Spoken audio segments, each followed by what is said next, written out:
Anna was born in 1969 in Mexico, but grew up in Waco, Texas.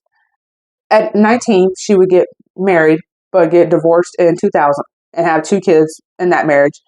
She gets divorced in the year 2000. She apparently gets remarried in the year 2001. She would move to Houston, where one getting divorced in 2008.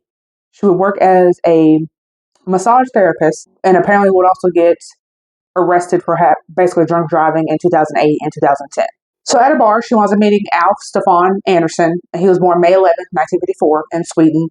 He would go to Uppsala University, where he gets a degree in pharmacology, and he winds up getting his doctorate degree.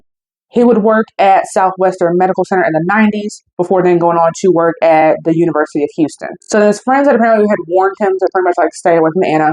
However, they would apparently still go on to date regardless of this.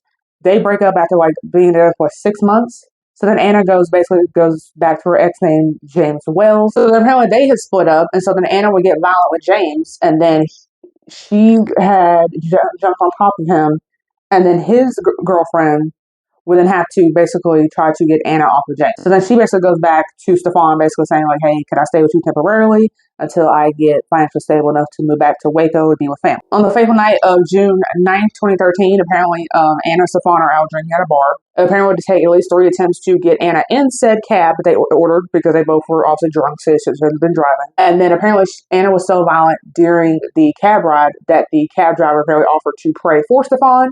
And then apparently Stefan had told him that he would be fine.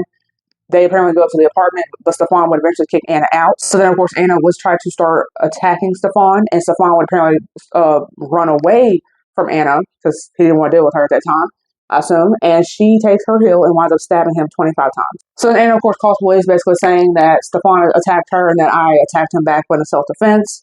So then, of course, she's put on a $100K bond. She asks, can you lower down to $30K? That's denied. And she winds up paying the $100K bond. So then at trial, I assumed it get some sort of sympathy that Anna basically comes forward and says, listen, any man that I dated, essentially in my life, has either been like physically or sexually abusive. And that there was one point, one time I was actually pregnant and a man had kicked me so bad that I wanted a miscarrying because I was kicked so bad. And there was another friend that tried to rape her, but apparently she had used a candlestick to fight him off. And then apparently there was a friend basically saying that she was like a witness to that. She was a witness to one of the attacks, but it didn't specify which one. And then eventually she just winds up getting sentenced to life without parole for 30 years.